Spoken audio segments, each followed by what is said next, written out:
computer? Bad word. Okay. It's all in the procedure. You gotta do it in a certain thing. Procedure. Okay, but now I have to share it again. Okay, I'll help you again. Let's do it. You go. We'll go to more. Mm-hmm. Where's your share on yours? There it is, right up here. Yours is on top. Okay. Sorry. Thank you. Share. And then we're gonna share this top, which is this. Right. Okay. All right. Yes, I see it. Did See you it. turn your volume down, the microphone volume up? I Okay. actually took my audio. Still talking to us. Back where I used to do it. Lower your speakers. So I'm gonna go back to lowering my speaker before everyone told me to change my settings. But I do this as a living, webinars and stuff, so I knew I need to do that. There you go. Okay. Because we're back to the way I had it originally. All right, but now we have a problem. Now, the people who are on Zoom can't see the presentation. Yes, they can, because They I can? see it. No, You see it? It's right here. Okay. they're seeing the presenter view. Right, you need to change it to slide over here. Slide. I do webinars all week, every day.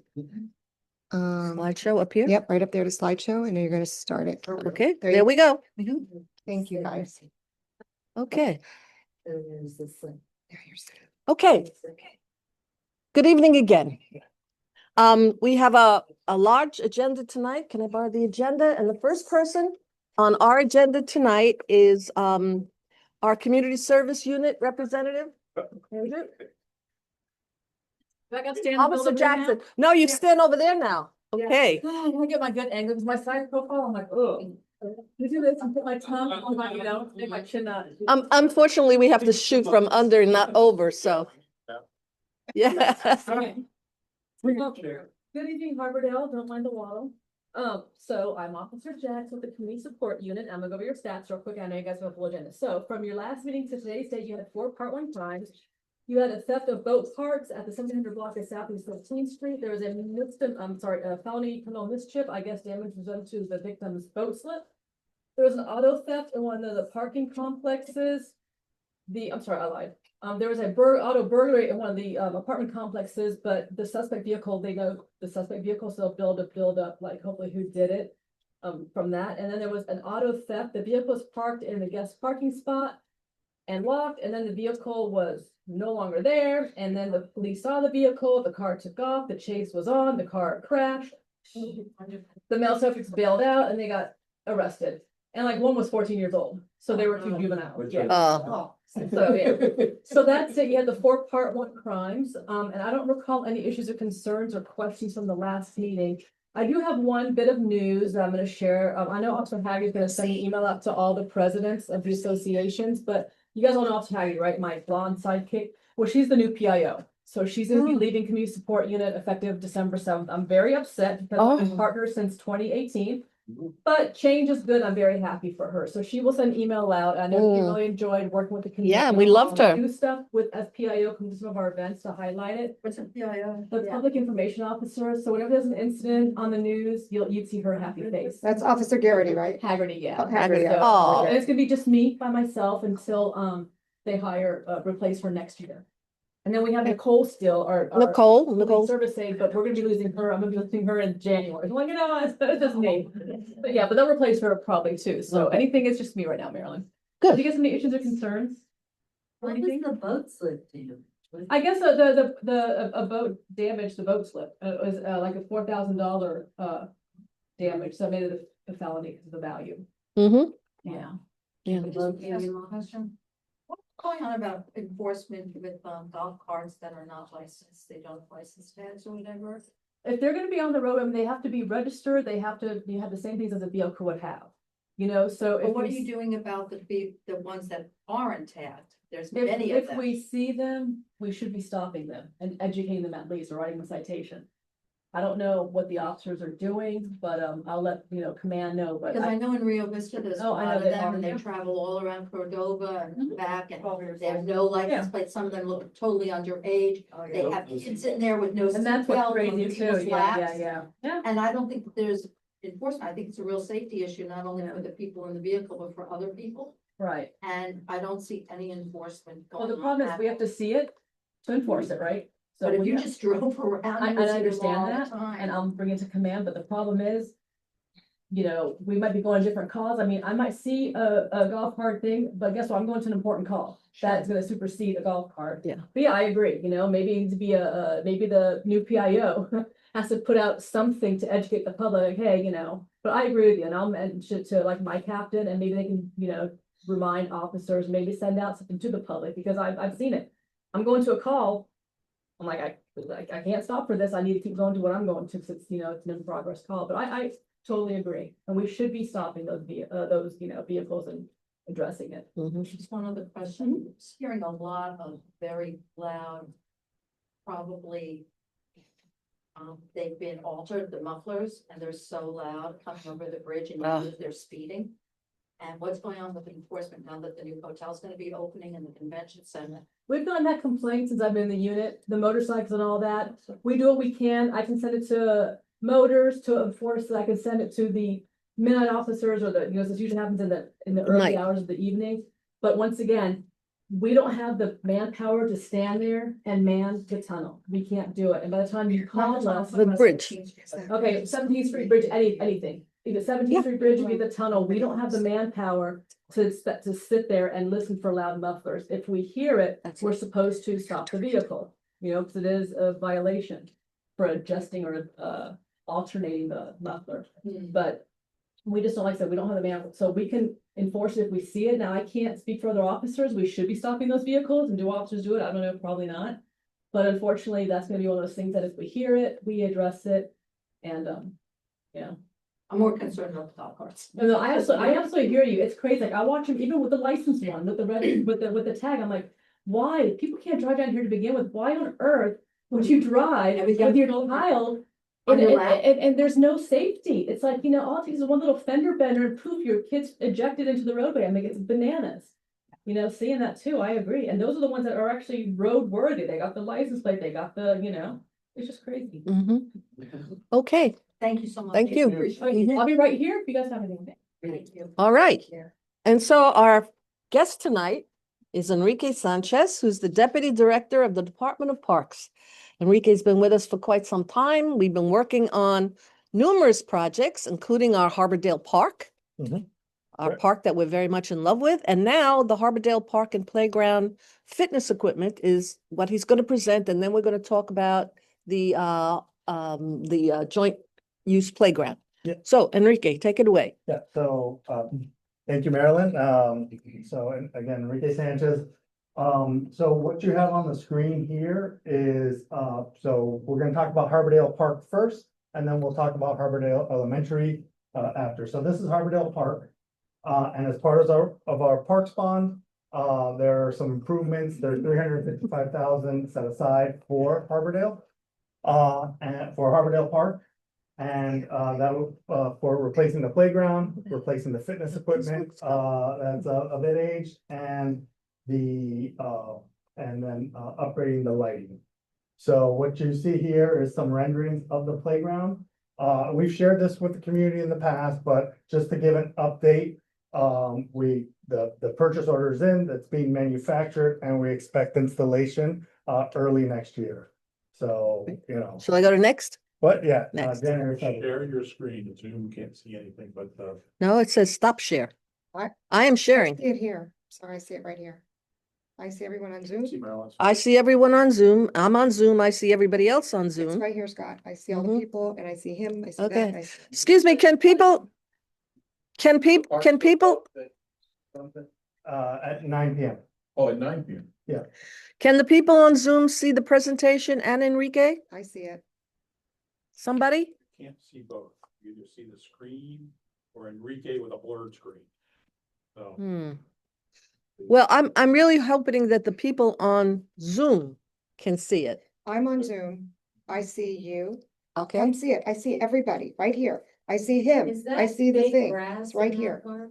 You see No, him? no, okay, this They're is just seeing what I see. screen. I'm on Zoom. This right here. They're seeing this and this if they have. a bigger The screen. surfacing. They have to open up the right now gallery to itself see it. will be that rubber Um, surface. That's Pamela, corner. Pamela, But this is real grass, as it is now. can I ask you, Pamela Miller or Fred Myers or David?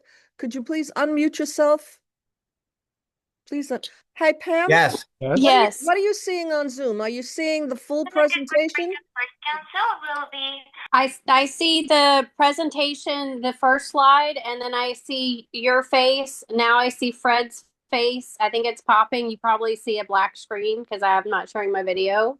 Okay. But I don't Do you I don't see the presenter. You don't see the presenter? See me now He's, if I talk? he's under the name of Diana Brazane. Is it my, yeah. so I- He's on Diana's screen. You have to do a gallery view, everybody, to see everyone, you know, if you want to see Yeah. the presenter. 'Cause Otherwise, you he's don't see on- the person talking. Right, it's gonna be on, you have to look at my, under Diana Zayas Bazan, you have to click on that. Why don't we do speaker view? Marilyn, do speaker view Okay, on yours. And that way the speaker is, how's that? That's good. right, Is the playground equipment and the other equipment pretty much standard throughout all the different parks in the city? I mean, they're different manufacturers, but yeah, we try to keep them consistent with the type of park that it is. So So how would it compare to what was just done in Hardy Park? it won't be anywhere near what we was. Hardy Park is supposed to. Yeah, so Hardy Park is more of a larger community park. It's intended for, you know, there, first of all, it's just outside downtown. That's much so better, isn't A it? lot of development there, a lot of people walking to there, a lot of, there's parking, so people can drive there. Where these are just mainly intended for people to walk to. So it's There are- like the one in Rio Vista that's on Yeah. I. Yeah. Yeah. Yeah, like Swimming Young Park, yeah. Okay, so do you want me to go to the next slide? Next slide. How do I get to the next slide? Just a second. Did hit the down arrow? There you go. Oh, so this is some of the fitness equipment, some of it's covered here. But there's a little stationary bikes, sit-ups, and then there's some motion, some other motion and static fitness equipment that we're gonna have there. Is it essentially the same equipment that we have now, or we have some modernized of the equipment we have now? Okay, And then Okay. so now we're discussing, this is the elementary school. So to give a little background, as part of our parks, we were looking at opportunities to tap into some of the schools. You know, they have land and they have needs for recreational amenities that may not make their budget. But, so we got a partnership to, perhaps the city makes the improvements and then they open that up to city residents after hours. So Maryland was key in including Harbordale in that. It wasn't originally you and Al co-host. listed in the bond, but Maryland, Commissioner, I know Diana was involved and a lot of others in the community were involved to get $275,000 for the elementary, so we could do something there. Then as we were going through the planning, we were looking for additional funds and we identified there was some money set aside for Welcome Park, which is that right off of State Road 84, east of 17th, there's that just kind of grass area. It was that the money would be better utilized here. So we went through the process, community meetings, public hearings, went to our Parks Advisory Board, and then that money was moved. So now this project has $458,000. Again, thanks to the advocacy of this community, Maryland. Diana, everybody. Yeah, everyone, the commissioner, so it's a really great thing. And again, the purpose is, let's do something for the school, but also when school is not in session, weekends, evenings, breaks, you know, have it open for the community. So, we put in for, proposals from two actually 3 playground manufacturers. We've received 2 back. We'll go through those now. One of them went kind of all out and over budget. We're gonna need to trim it back. That's this one. But it's gonna be a much larger play piece. We think we can get something similar. It's just gonna be scaled back a little bit. Cause they not only wanted the playground space to have that poured in place surfacing, they wanted kind of all the area that's kind of sandy to have that surfacing, so the kids have a clean and dry place to play around. That's the highest priority for the PTA. Yeah, they want no sand. No sand, That's it. Yeah, yeah. So. because the Um, kids drag the sand into their cars when they take them home. Yeah, yeah, Okay, you want me to go to option 2 then? sure. Oh, this is just some, okay, So this is a much smaller one. This one came in like way under budget. I think we can do more, although this one doesn't include. The other one had some integrated shade. This one doesn't have that, and then the poured in place surfacing on this is just limited to the playground. So we would have to do that separately through another contractor. So this is a much simpler design, but yeah. Well below budget, so if we went with this, we'd look to beef it up to so it'd be apples to apples. well, what's the difference between the two, other than one's more elaborate? Is the equipment different? Is it It's a different manufacturer. just the but manufacturer? It's a different, yeah, it's a different manufacturer, and then like if you compare the two, I mean, the other one has, I go backwards, I Yeah. might go backwards. so here we got 2 slides, a couple step things, a climbing feature. Okay.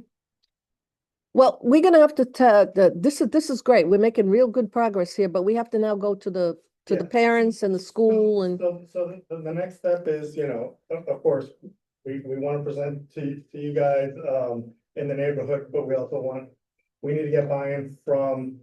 The principal, the parents, of the students, and also the school board facility staff. They're very particular with what they allow on their playgrounds. We gave those standards to these vendors. So that should all be taken into account, but as they review, school board does its own permitting, that doesn't go through city permitting. The only thing outside they have to go through is like surface water management, and flooding and stuff, that goes through the county. But otherwise, school board does its own permitting, so they have their own permit department, that's, it's, who knows when we'll get that permit? yeah. Well, we can't start until the sewer project is over anyway. The sewer project. So, the sewer project, they say December it'll be finished, but figure January, February. Yeah, but one thing we have to talk about that Enrique said was that for the project to start in June, which is when the principal and the school wanted it to start and end in August, we have to get a meeting in by December. Yeah, Or so we August. need to finalize design and Yeah. get that purchase order. Right. And get through our procurement and purchase order in Mhm. place by January if we wanna. So you ready? If we can get everybody together in December, you ready? Yeah, so we All right. just got this, we're still vetting the numbers and having feedback, but my next step was to reach out to the principal. All right, it's hard now because it's December and everybody's having parties and such, and I don't even know if they're gonna meet in December. But we can't, we can like contact her right away. Right away. And I can contact her if you'd like tomorrow. Yeah. I mean, I'm right there. Okay, And then I'll let Marilyn know, who'll let you know. They'll give us the date if the PTSA or this, have to go to PTSA as well. So I know you want to meet with her first, right? So I'll let her know that, but she. or at least share the information with her so that, so she's not seeing the first time, as. When we sit down. Right, but she's gonna give us the date, because there's specific dates that of the month that they meet with it has to be school advisory and PTSA together. So Okay. that's why it's the SAC, All right, but I'm sure she'd be satisfied if you just gave her the PowerPoint. Sure. She'll be familiar with it, and then we'll just, this one meeting in December. Yeah, anybody have any questions? Say so? No. They're gonna use it. Yeah. Can they pick the colors? Sometimes. Be involved. I'm sure they will. Yeah, They- well, I'm sure once it's that- up, they'll get naming. We'll have a contest to name it or something like. I'm sure the school will think of some creative things for the kids to do. And is there a, is it still going to have that padding that they want? Yeah. Is that in the budget? I didn't, wasn't sure. It's in the budget, in the designs you saw, one of them kind of included it. Right, It's- one looked like it was And one of them grass. only included it under the playground. Correct, I But saw. not in the other open area. Right, so So we would have. they to go- talked about that too. We'd Right. have to go through another vendor to do the rest of the area. Well, But is, but it's well within budget. Okay, good. That's Okay. good. Good. Definitely need to make sure you have shade.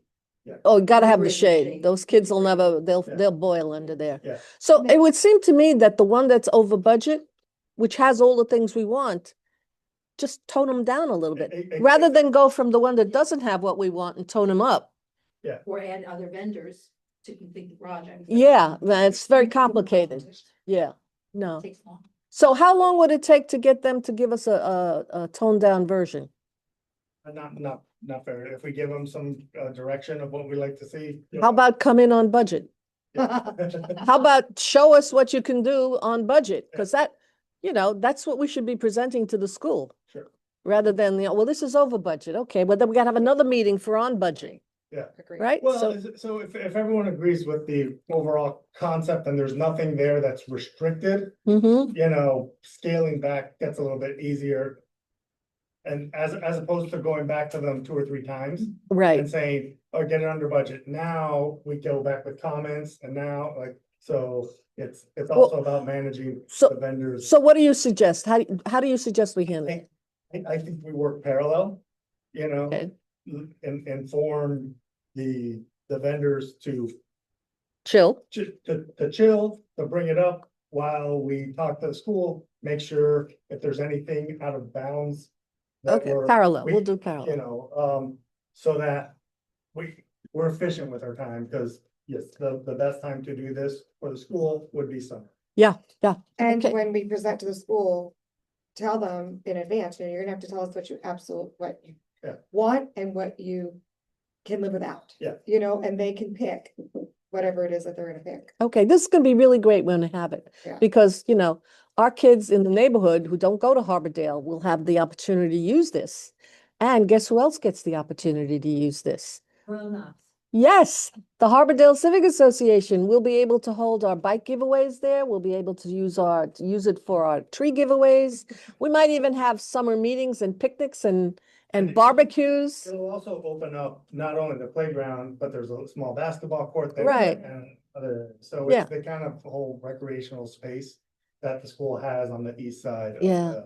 of the property. Oh, and the plans also include the additional fencing needed to protect the school? Because that was a big issue. Yeah. Yeah. A big issue. All right, moving along. These things take a lot of time, but they get done. Thank you. Well, he's not finished yet. Yeah, and then so one other topic, so FPL is upgrading all the streetlights throughout the city. They're essentially manufacturers aren't making high pressure sodium bulbs anymore, so everything's moving to LED.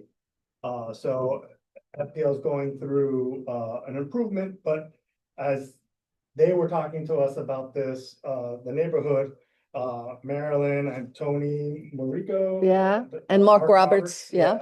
They're all lighting guys. Yeah, they were advocating for additional lighting, so we asked them for some feedback of what they would like to see. And I guess they wanted to start with just adding lights on poles that don't currently have lights, which is a small ask. There's about 10 provided. Of the Oh, 10 wait a minute. Can you hold a second? Mark is coming in. Sure. Okay, as soon as Mark comes in, we can start again because Mark and Tony they're very good about this. Okay, Yeah. let's see if we can find him. Here's Mark Roberts. Hello, Mark. Please unmute. Hi, Unmute. Marilyn. Hi, Mark. We're just starting on the FP&L LED conversion program, so your timing is perfect. Okay? Okay. Okay. Sorry, bad voice. That's okay. You just listen, take care of your voice. For Enrique's going to start now. Yeah, so as I was saying, FPL is going through this program because they can't find the old light. So, but as part of this, we're getting the upgrade pretty much at no cost, and there might actually be some savings in the reduced energy that these new lights use. So with that, we wanted to take the opportunity, since there was a request for additional lights to, you know, see where the neighborhood wants that. Essentially, they're gonna replace light for light, so if they have a 70-watt bulb that puts out, I'm just gonna make it out 1,000 lumens, they're gonna replace it with I'm making up 12-watt bulb that puts out 1,000 lumens. You know, the light level, it's gonna put out the same, it's a more concentrated, directed towards the street. Light, the LEDs are, instead of just kind of a broad glow, that the high pressure sodium. So the street should be brighter, everything else should be darker. But again, they're doing that at their cost. However, if we want to make changes afterwards, then we gotta pay for the fixture that they had to take down and the new fixture, and it becomes you know, doing more than 1 or 2 lights becomes really cost prohibitive for the city. So if you want to go to the next one. Next slide. So, like, as I mentioned, Tony and Mark, gave, 10 lights, 10 poles, for those in the room, this is 17th Street down here, and then, this is, Winn-Dixie, and, the PDQs, I think, this is the PDQ here. So you kind of get your bearings. I think this is the bank. Yeah, this is the bank, Bank of America. Right. So they gave us a list of 10 lights. They'd like to see it. We spoke with FPL. There's a handful that you cannot add lights on it. Some of them it's FPL, when they did the hardening, moved away from their poles. Those poles are just there holding the communication cables. Bell South, AT&T, Mm-hmm. and Comcast. Yeah, thank you. And when FPL did that, they actually cut out the top, so there's no place to put the poles. Those are marked with X's. But then there are, of the 10, there's about 6 locations that are suitable to add a light on there. Okay, well, I don't want to ask Mark to comment because he's got a sore throat, so I want him to spare his throat. So unless I say something really wrong, Mark, Tony and Mark have been working on lighting around Runaway Bay. They're from Runaway Bay. And they were the guys who got the school to keep the lights on after dark when the school was closing the lights off. And they worked with me to get ABC Liquors to keep the lights on because they were closing their lights after dark. And this is a very sensitive area back there. We had a lot of homeless people and trespassing, and light is the best deterrent for that kind of activity. So they've been really dedicated to doing this, and bravo to them. I had sent out an email or a constant contact, Harbordale News, to ask anybody else in the community who they might want to have additional lights in their section of the neighborhood. I never got anything back, and that's not unusual because you send something out, it's not, but here we are today. And I think we still have some time. Yeah. We still have some time. So if, for instance, over on South Miami Road, you know of areas there that, geez, there's a pole here and there's no light, okay? And the way you do this now is you just take a look around. And what you need to do is you need to look at the pole, and there's a number on the pole. This is how it's done. It's a vertical line of numbers. And all you have to take the numbers down, and we'll send them to Enrique, and he'll do exactly what he did here. He'll talk to FP&L and see if this is a candidate. And if it is, we end up with more lights. And all we have to do is look around and make that effort to find the numbers on the poles that, hey, if there was a light here, it would be a really good idea. It's very dark here. We need a look. Does it work in alleys as well, or only on the streets? Because we have a lot of alleys. Where there's current FPL poles, Yeah. that's the simplest, yeah. Okay. So this here is the alley between PDQ and the Irish pub. And it kind of goes up, and so they did a hardening, so all these poles are canvas. They There you don't go. currently have lights. There's a couple that have some directional lights that kind of face the businesses.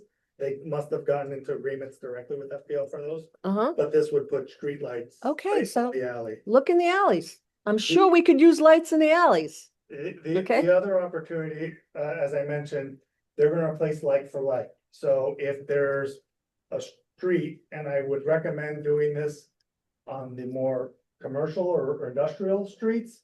Cause for everyone who wants more lights in the residential street, there's one person who doesn't, but there is the opportunity, so. And again, let's say a certain section of 16th Court that's more commercialized or 16th Street.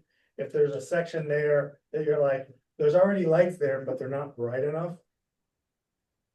We could say, well, instead of doing the 1,000 lumen light, do the 1,200 or, so, and again, that additional incremental cost at this point is negligible. Mm-hmm. So it's an easy ask, but doing it afterwards becomes, so that's why we kind of wanna get that feedback and see it.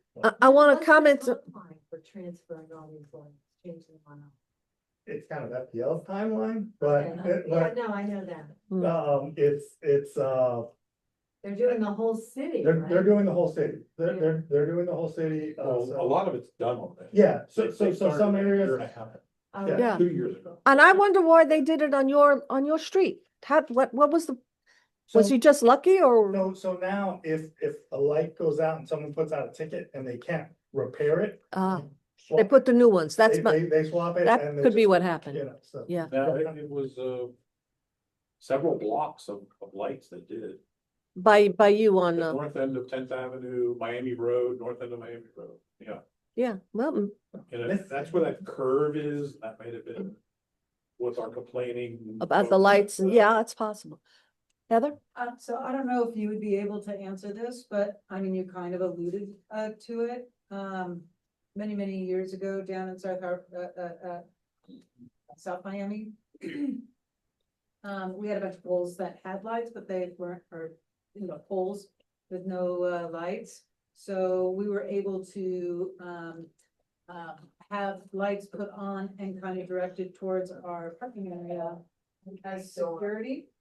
But us owners have to pay for it. So my question, I don't know, is if I were to call them and say, well, we want to switch this to the LED and have it on the street, would that remove my liability from holding it and we'd still get the streets lit up? So if it lights the street, then the city would pay for it. If it's a directional lighting. Well, private there was property, no light. Yeah. That's why us as neighbors Got it. stepped up to get Right. light because we had, particularly back at the time, crime was a much bigger issue than it is now. Yeah. But so we lit up as much as we could light up, but again, at No, our cost. absolutely. So if you know those locations or those poll numbers, you could, like Marilyn said, you could send those, do you want them through you or? Send them here because I'm keeping a list of all of them. Okay, So send them to me and I send them, when I get a bunch, I send them to Enrique. and then, Okay. again, we'll verify, I'm sure those FPL will have no problem. putting the Yeah, and lights I the don't other mind side. if it goes to the street instead of like, I'm sure that my But what tenants they would be do all that is happy if a with that. customer pays for it, it usually faces into their property. Yeah. Yeah. And if it's a street light, it's on the pole. Well, in they order, it move was my the- only option. Yeah. Right. Yeah. At the time, the only option Yeah. was for Wow. us to pay for it or as a security. That's terrible. But because even when you, safety issue. even when you have residential areas and you might think that your residents might not want them that bright because you got them to put the shields on it. I did. And yeah, they will shield it. Right. Cause sometimes just the angle of it, even though it's more direct, sometimes the angle of whatever puts it where it'll go into people's bedrooms, so they will shield it Yeah. upon request. Right. They don't automatically shield it, cause again, you wanna light as much as possible, but where there are conflicts. And they do that, I will say relatively quickly for FPL, generally within 4 to 6 weeks of asking, Mm-hmm. generally. Yeah. So Okay. FPL, that's. And I can tell you too, this, They get the whole city done, when's it supposed to be done? They're working through the entire state. I mean, so again, they're manufacturers where they get their supplies. And the city for our own streetlights, we've already upgraded all our streetlights. the LED, because we've seen that. And the only manufacturers we find are kind of aftermarket, third party, really cheap ones that don't last but a couple months. And Mm. so we made the investment and the switch just so we wouldn't have to keep. Mhm. Every couple. Okay. things. So Enrique, could you talk a little bit about the whole situation in Melrose Manors? Those people never had street, have you been reading about this on Nextdoor? They never had street lights, never, never, never, okay? And some people didn't want them because they thought it was really, Yeah. they didn't want the lights.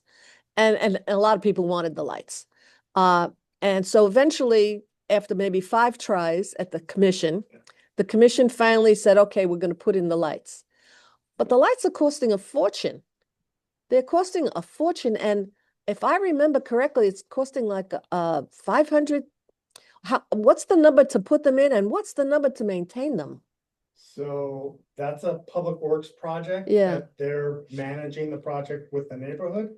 Mm-hmm. So I'm hesitant, I don't wanna misspeak, but I believe it's about $1 million to install and then a few $100,000 for the monthly maintenance bill.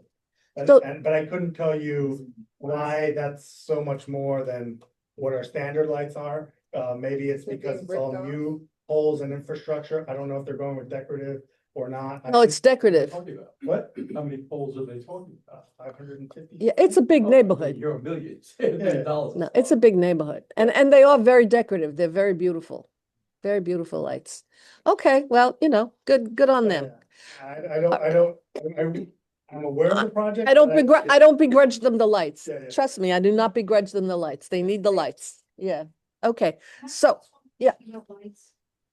Is the city responsible, when the lights are out, is it the city responsibility to fix the light that's out, or is it FPL's responsibility?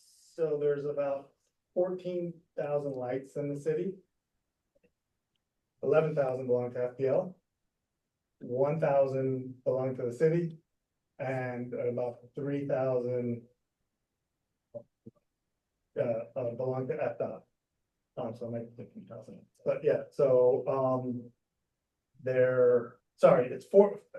FPL has 14,000 lights, the city has 1,000, and, FDOT has, 3,000.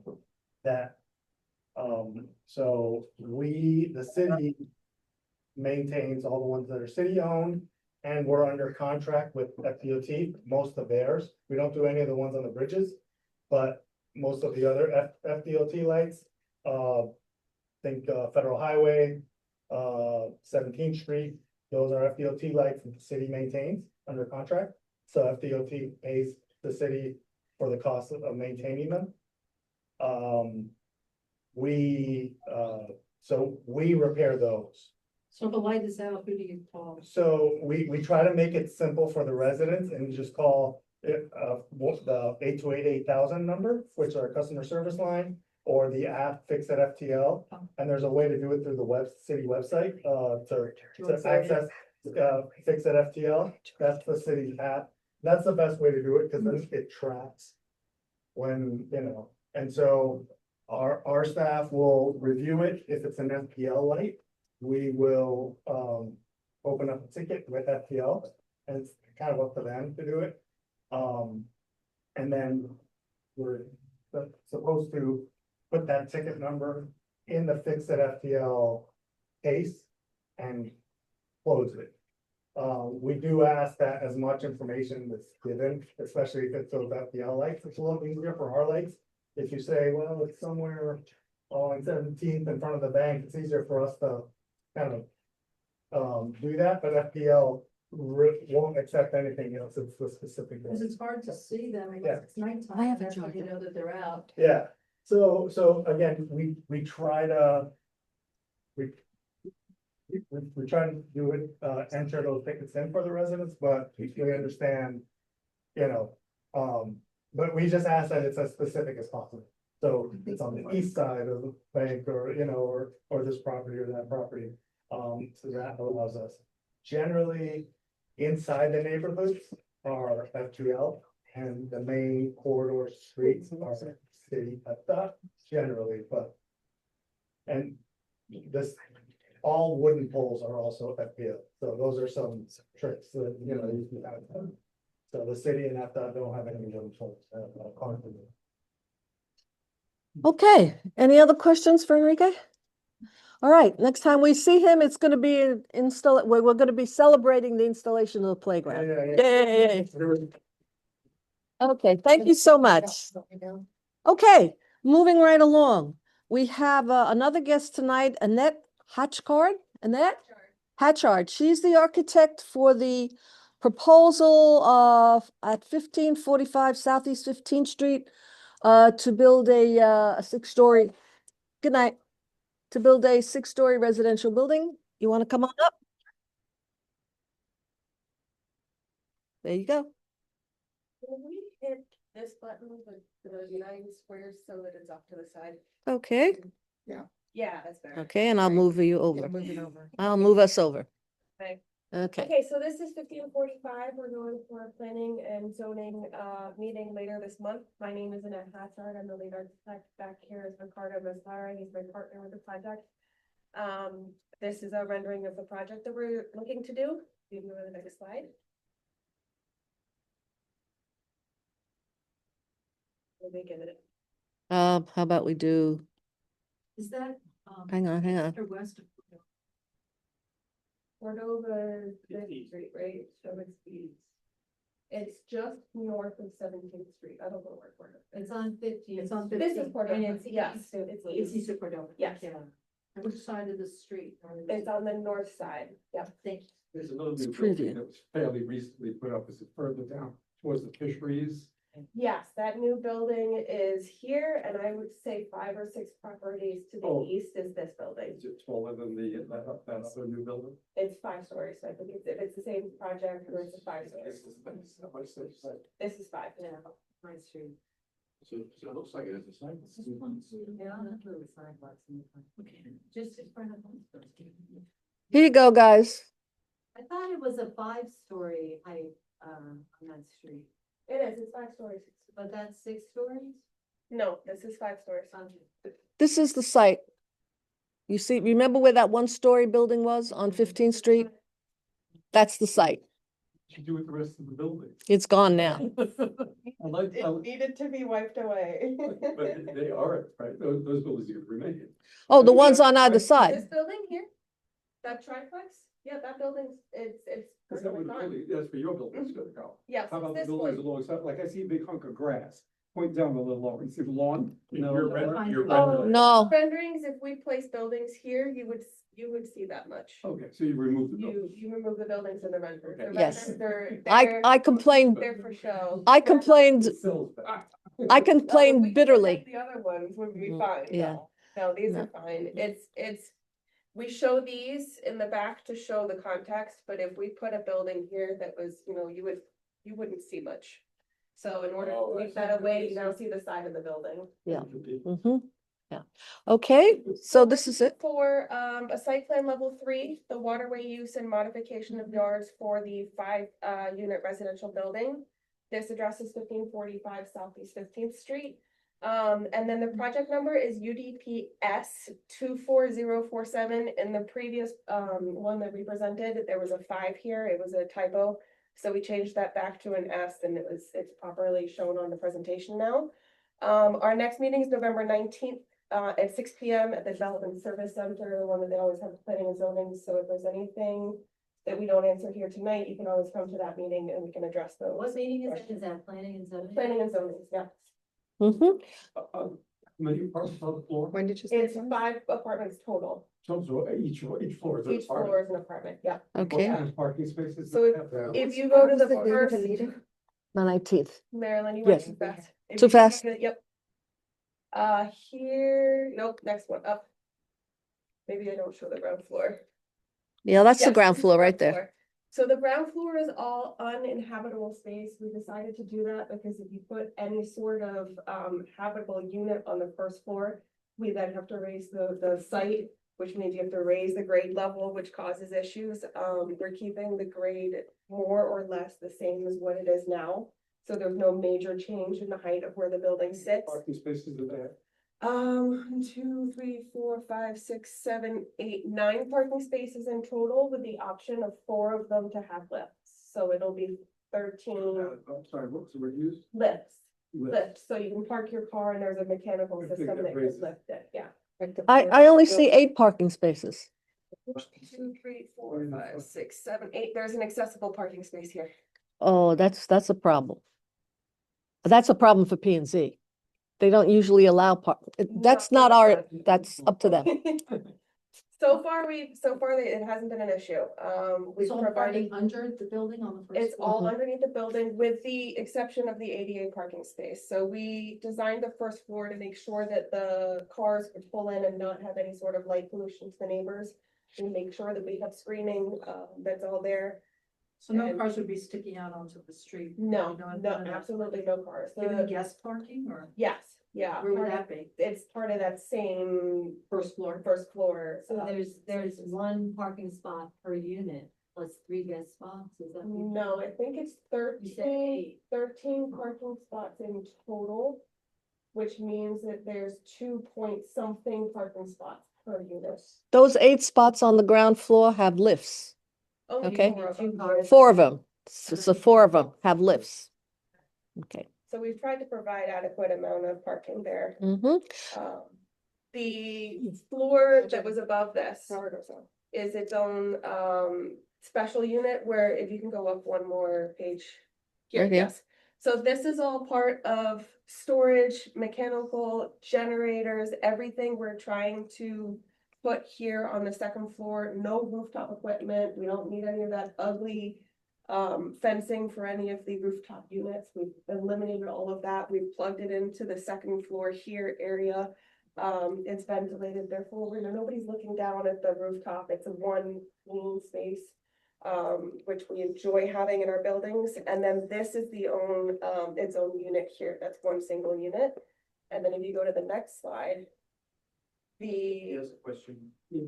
Yeah, I was just curious on the parking level.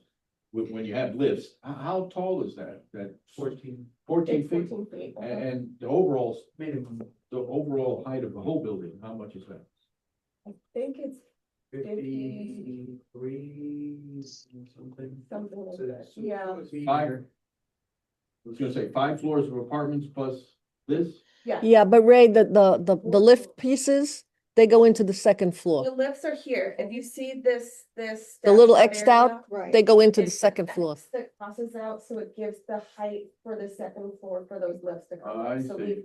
we've sacrificed the condo air conditioned space to allow for the residents to have more parking. The Mhm. Porsche building in Right. Bal Harbor. We're Mhm. not quite that. Yeah, not Right. kind of quite. like that, where it goes up, And they then- go in the car, they go down. Yeah. On the second floor, there are no regular apartments? There's One. One, it covers, from here over is we're gonna call it back of house, and then here over is your water.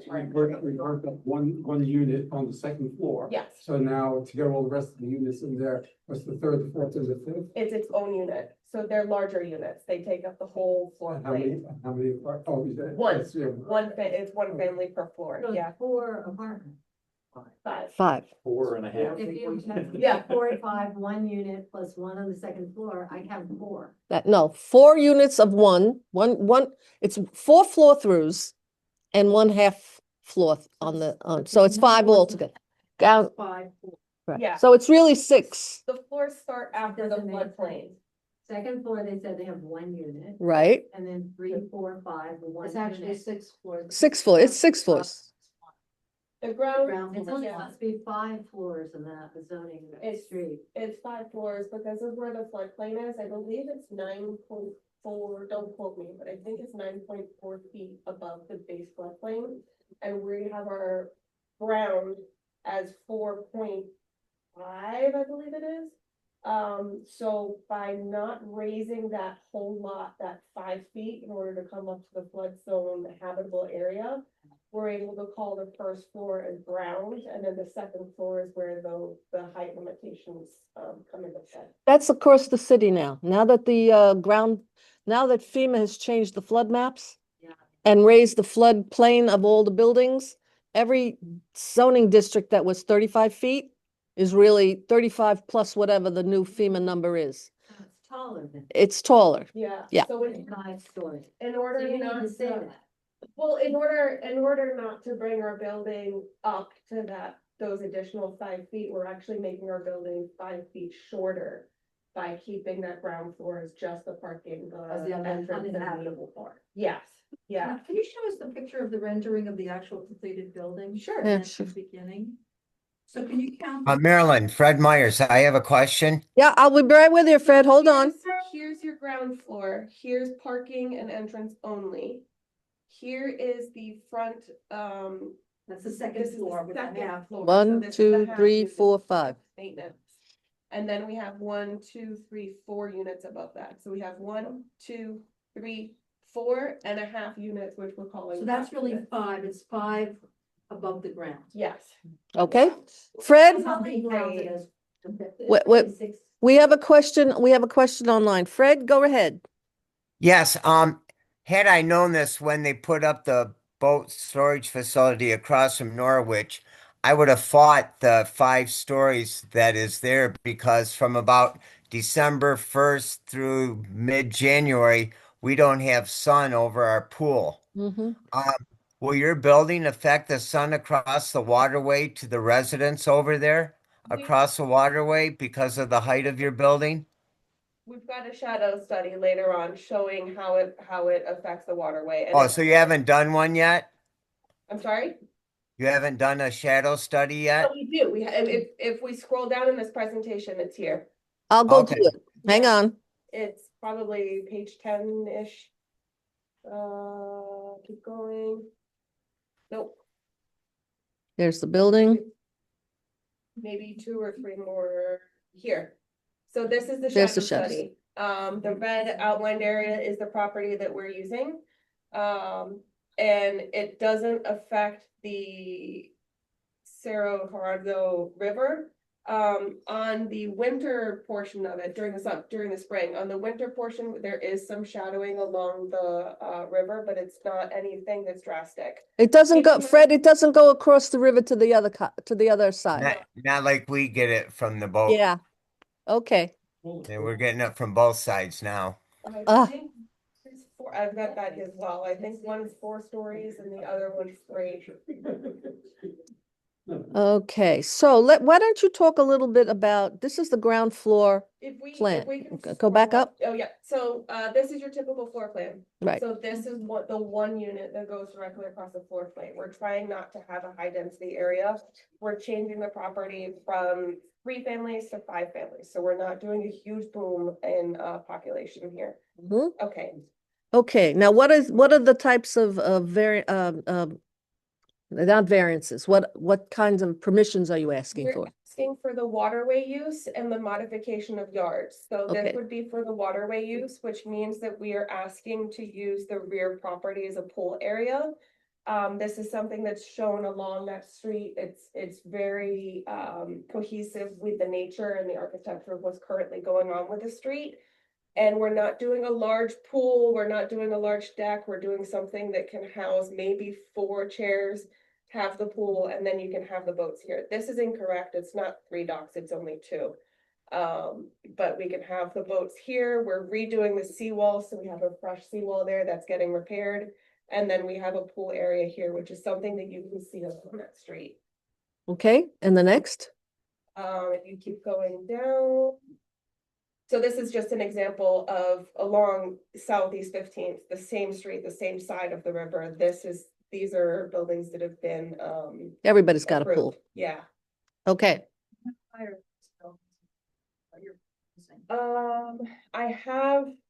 I have an example, but this is Harbor's Edge. It's the same size as this one.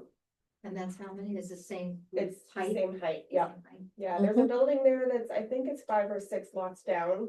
It's the same height as that building, but it's squished down, so it's not quite Narrower. as, it's more narrow. Mhm, It's a Mhm. narrower lot. Are you gonna be raising the seawall? I don't know the answer to that. I You don't, have to, I- you have to. it's whatever it is. We have it You approved. have to. It's been approved by the city. They've gone through and So done you'll it. be raising the You seawall have to to 5 raise feet, it. but you're not going to be raising the elevation of the lot at all? Not the lot, no. That was part of the understanding of if we do habitable space on the first floor, everything has to come up to that 9 feet, which is, it's wild the amount of fill that we would have had to bring in a lot, and then how that affects the neighbors, we didn't want to do it. So we plugged everything on the first floor, that is now our access to the building. Which keeps the lot, I think the existing lot is 4.5 and we're doing 4.6 or 4.4. In elevation, we're keeping it more or less where it sits, because you can see some of these new buildings come and they get raised higher. How are you retaining the drainage on your front? I think we have drainage, they've done all of the drainage, the civil engineers done all of the drainage calculation, thanks for that. As to, but do you have that here on the presentation? No, What you're no, I doing- don't have What it you're doing there. with Just stormwater? curious, you're taking almost the entire lot as a building, Uh-huh. so where's all that water go? The pavers are permeable, so there's some. I mean, off the roof, off the roof. Off the roof, it comes down to the first floor, that will then get distributed, I'm not sure, I haven't. Yeah, it's not like a big gutter system that goes straight onto the grass. Cause I think by law, you have to retain it on your property.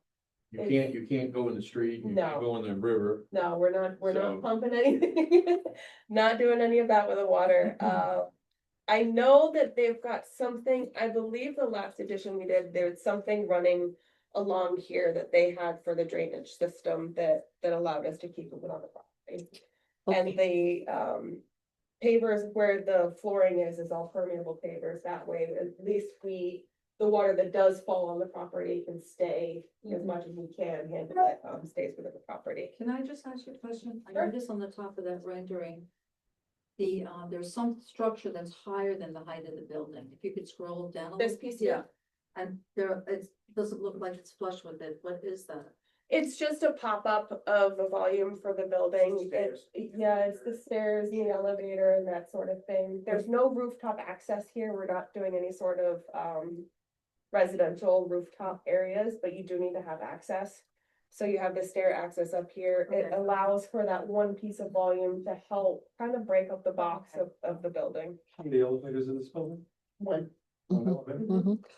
Okay, we gotta move on now. Could you talk a little bit about the rear, front and side yard, If you go down, which one? This one? nope. Nope, that's the waterway. Still. Here we go. Modification to Yeah, yards. Modification for the yard. So the zone that we're in is RMM 22. The code allows us to have a 10-foot side setback on each side, and then there's an exception written in there that asks us for half of the building height, for the side yards, which would end up being 27.5 feet. So on a 60-foot lot, 27.5 gives us about 6 foot of buildable area. It doesn't work that way, so we are requesting to have a modification of yards, and it's not unusual. It's also on the street. You can see a lot of the multi-level buildings that if you take the half of them, you lay them on the floor, they're not separated on the side yards that much. Front yard, I don't believe we're doing anything for the front yard. There's front yard setbacks stay as is. We're No, that's asking not for true. anything there. That's not true. Your front yard is supposed to be 27. The 27 that you quoted is supposed to be all the way around. Side yards, front yards, rear yards. You're requesting a modification of the front yard from 27 down to 20, rear yard from 27 down to 20, and the side yards from 27 down to 10. 10 is the minimum you could possibly do. The front yard is 25, yeah, it's 25 of front yard setback, and we're at the 25-foot yard, or 25-foot line. Right, and then you have the balconies extending into them. We're allowed to. So the do- balconies extend into them. Okay, Allowed to, I think it's 20% of the building facade is allowed to go over the setbacks. with the Okay. balconies. Yeah. The front, we kept at 25. Yeah, but we can go with balconies, with of the building, the front. The sides and the rear is 20%. okay, so you're going, even the 10-foot on the side yard, you're going what you're permitted to go into a side yard. Yes, Okay, yeah. Will there be a sidewalk? On one side, there is a sidewalk that'll take you back, and there's a sidewalk in the front as well. We might have skipped the slide, but we can Okay. go back to it. this one was one a lot of people were asking about, this slide.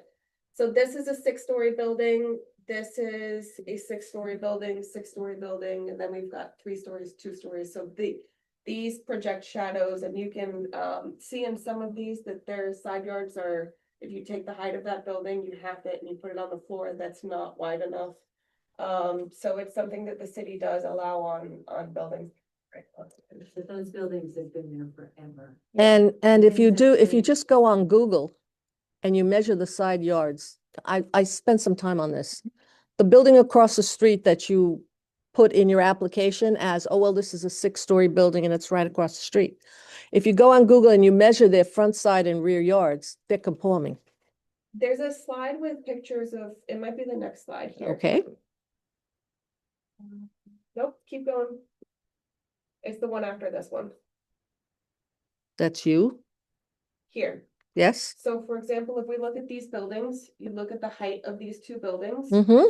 The distance between these 2 buildings, if we assume the property line goes directly in between them, they've got more or less a 10-foot setback. They don't have the height of this building halved and then put as a side yard. I was speaking about the one directly across the street, which you This- mentioned. Yeah. Mm-hmm. This one, if you take the height of the building. Right. This line of trees back here is their property line. Mhm. Next to that is a separate property. That distance there is not half the height of that building. Not the way I measured it, but go It's- ahead. It's, if you follow that line there and you see here, I think it's something like 12 feet, that's not the same building, but No. it's, you can see the fence on this one. You can see that white picket fence that comes along here. Mm-hmm. Half the height of that building is this much. If you put that down on the floor, it doesn't conform. So they have granted, down this street, they've granted the yards. And if you even look at the one next to us, where their building sits versus where the property line is, which is where the. Yeah, pink- the 3-story does not have a required yard, but the 2-story next door has the required. The 3-story does, and the 2-story also. Everything that's, as long as it's within that RMM 25 zone, the Mhm. exception B should be part of that system. What do you mean exception B? In the chart that you read, the zoning setbacks, Yes, it's that chart will tell you 10 feet is the side yard setback, it's the minimum. is the minimum. That's what we need to do. And then there's a little B on there. If you scroll down to the bottom of the chart, Right. if you read the B portion, it tells us it's half the height of the building. I know that. So that applies to any, Right, but what I'm saying is the existing 3-story building next door to you, yes, okay? I mean, I was out there and I did a little, by the feet, yeah. okay? They don't have a conforming yard. They're 3 stories and the yard there is maybe 10 feet, Yeah. something like that. So they're non-conforming. Yeah, When you go to the other side, to the 2-story building, yes. they're perfectly conforming because they're only 2 stories. Okay? It could be, it's a smaller building. It's a smaller building, Yeah. so they're perfectly conforming. And when I went out to check the building across the street, directly across the street, I saw a much wider, much wider yard, but that's what I saw. So We can look. take it up. another look at that. The slide we do for planning and zoning, I'll add a map for. That would be where very that helpful, looks so like. you could see it. Where do they have the setbacks? Fire access or why is? It's not for fire access, it's basically to allow the city to have a uniform feeling along streets. So sometimes you have 0 lot lines and buildings are butt up next to each other. Other times they're 10 foot, sometimes they're further.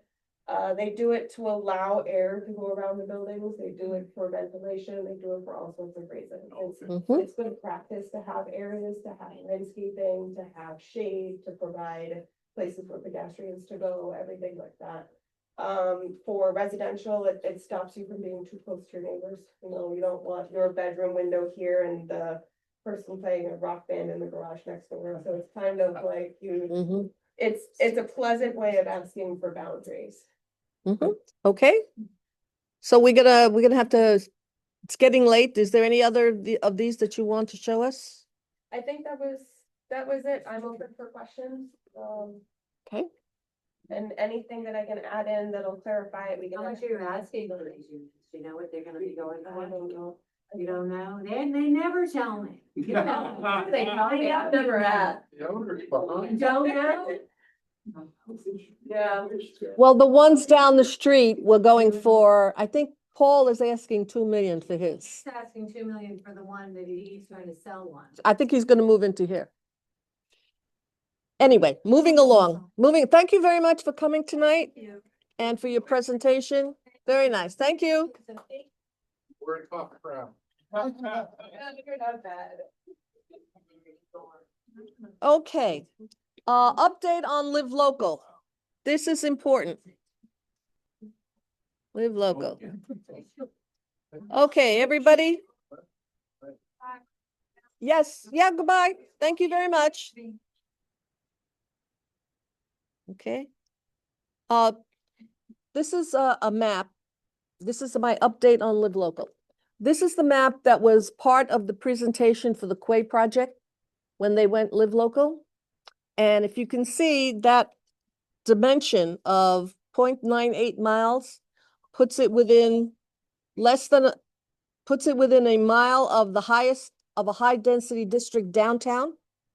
The district downtown is Victoria Briggs is coming in again. All righty, here we go. That square where they're talking about building ignores the boat and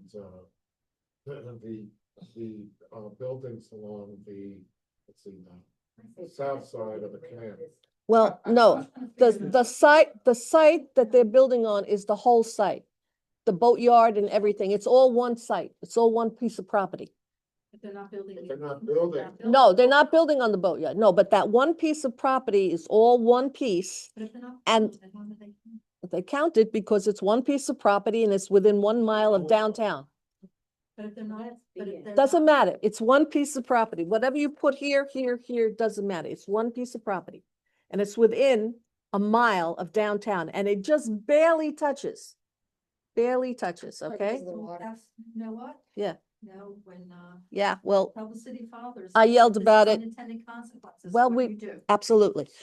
But here's the important part, guys. Yes. Here's the important part.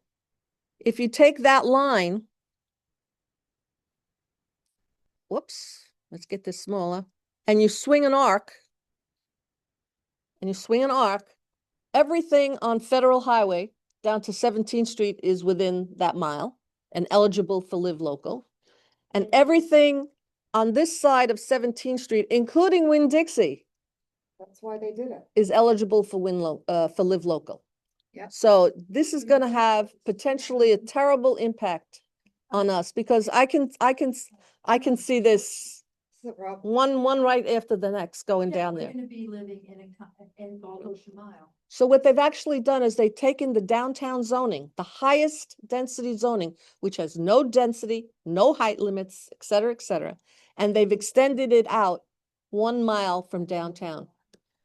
And you know what, Sewer-ish. Live Local doesn't deal with it. They don't care. They don't care. And thank your state legislators, I won't thank them. I Yeah. won't vote for all them. right?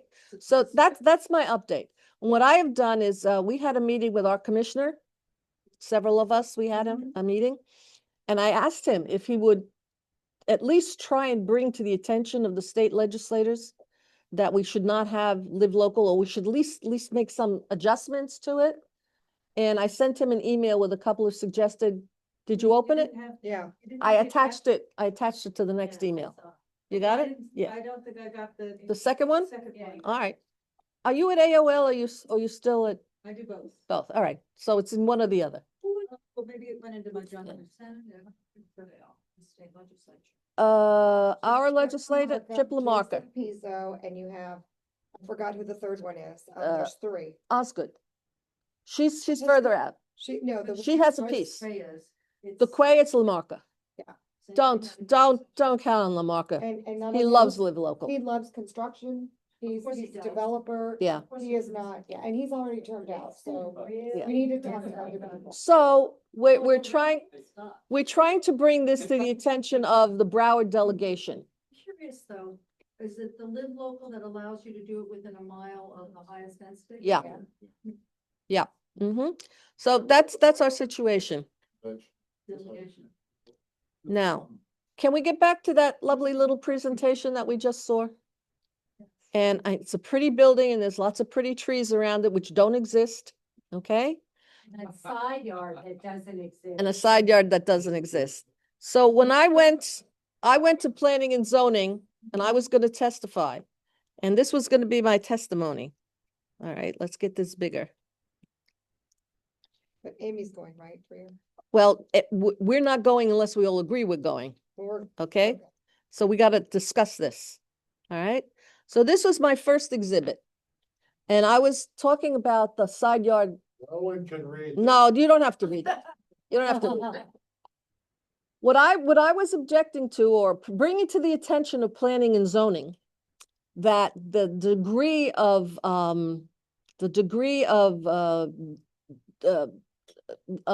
diminishment of the side yards is extreme. The side yards for that tall a building, okay, are supposed to be 27 feet. Now, if they were gonna build a 2-story building, it'd be fine. It'd be, it'd be 10 feet, they'd be fine. But because they want to go up high, very high, 6 stories, they are really going from a 27-foot yard, which is required, down to a 10-foot yard. And they're just cramming that building onto too small a lot. It is, it's very small. It's a tiny lot. And here's the real problem, guys. Harbordale is full of small lots, 60-foot lots. And here's what they're building. They're building perfectly as of right townhomes, okay? Which is what they did in Coconut Grove. It's the Right? same thing. These are throughout Coconut Grove, This is what they Perfectly. done in the gentrification. 50% Coconut Grove. It's done They like this. tear down the houses, they put those concrete right. bunkers. Well, we don't particularly care for the style of them, but that's not the point. The point is he can make money on this lot. Mm. He can develop it like Like all that. the other people have been developing it, but he's greedy. That's right. And he wants to build this very, very big building with these very, very tiny yards, okay? Very expensive. And very expensive units, and God bless him, he should make $1 billion. That's not the point. White car in front of it? That's an existing building, the one with the white car front. The 2 stories. He was bigger than that? Well, he wants that lot with 6 stories, Correct. Yeah. right? And And a what I'm condo. concerned about is if he gets this That looks- permission, It's all gonna be- it's all gonna be like that. So the precedent setting, it's like that also in Victoria. You go through. They're doing that now. Right on top of each other. Yeah. I don't mind this. I mean, this we could live with, okay? High. But 6 stories all up and down north of Miami Road and south of Miami Road. I think this one is south of Miami Road, That's right across the street from the park.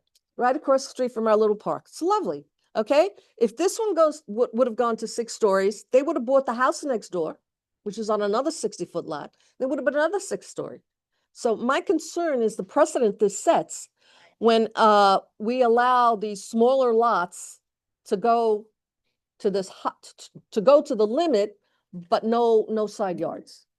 And I don't know what she's talking about. I went on Google Earth and I know how to do this. And I measured the side yards of all those tall buildings. They are all more than twice the height of they are all equal to twice the height of the buildings. And I'm curious, the law, the Mhm. ordinance at the time that a lot of those were built might have been different as well. Might have been, but they now- comply now. They comply, yeah, but I think that you're comparing apples and oranges, at least she is, with older buildings Yeah. that were built 40 years ago Right, perhaps. Right. And trying to fit this into the square thing around. Right, there. but I dispute her characterization that those taller buildings don't have conforming yards. I believe they do.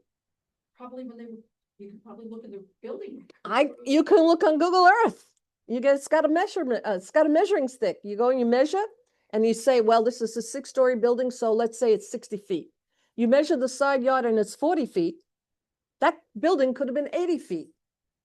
Okay, 40 twice is 80. So those buildings have yards that are today conforming.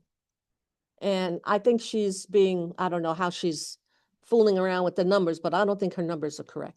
So I'm really They still concerned. don't Care, they're just. I know they don't care, and I have a Feeling feeling a smoking mirror. That's what they're doing. side yards on that building? 10 feet.